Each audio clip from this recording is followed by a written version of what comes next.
welcome to foundation in English classroom. I tell you about doer had to action. जब doer को action करना पड़ा था, ऐसी बातें जब की जाती है जब कोई कंपल्सन हो, मजबूरी हो। जैसे हमें कहना है कि मुझे अंग्रेजी बोलनी पड़ी थी, मैं चाहता नहीं हूँ, जब doer को action करना नहीं चाहता है, उसको करना पड़ा था, मजबूरी है, जबरदस्ती है, तो वहाँ पर हम इस तरह के स्ट्रक्चर का प्रयोग करते हैं, doer had to action. तो doer को action करना पड़ा था, doer had to action. क्या doer को action करना पड़ा था? Did doer have to action? doer को action करना नहीं पड़ा था, doer did not have to action. For example, मुझे हिंदी बोलनी पड़ी थी, मैं तो बोलना तो नहीं चाहता था, लेकिन मुझे हिंदी बोलनी पड़ी थी. I had to speak Hindi. क्या मुझे अंग्रेजी बोलनी पड़ी थी? Did I have to speak English? मुझे अंग्रेजी नहीं बोलनी पड़ी थी. I did not have to speak English. उसको दिल्ली जाना पड़ा था. He had to go to Delhi. क्या उसे दिल्ली जाना पड़ा था? Did he have to go to Delhi?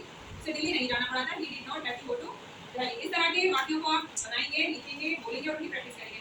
इसका फायदा ये होगा कि आपका स्पोकन एरिया जहाँ पर है उससे वो जस्ट डबल हो जाएगा. जब डूअर को एक्शन करना पड़ा था. डूअर है टू एक्शन. क्या डूअर को एक्शन करना पड़ा था? डूअर है टू एक्शन. डूअर को एक्शन नहीं करना पड़ा था. Doer did not have to action. तुमको संगीत सीखना पड़ा था. You have to learn music. तुम्हें संगीत सीखना पड़ा था. You have to learn music. तुम्हें संगीत नहीं सीखना पड़ा था. You did not have to learn music. Doer को एक्शन करना पड़ा था.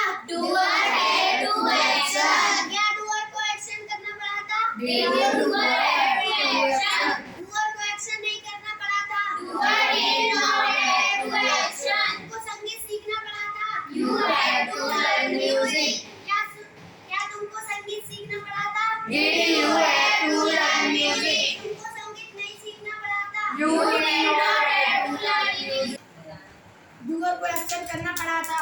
डूअर है टू एक्शन. क्या डूअर को एक्शन करना पड़ा था? डूअर है टू एक्शन. डूअर को एक्शन नहीं करना पड़ा था. डूअर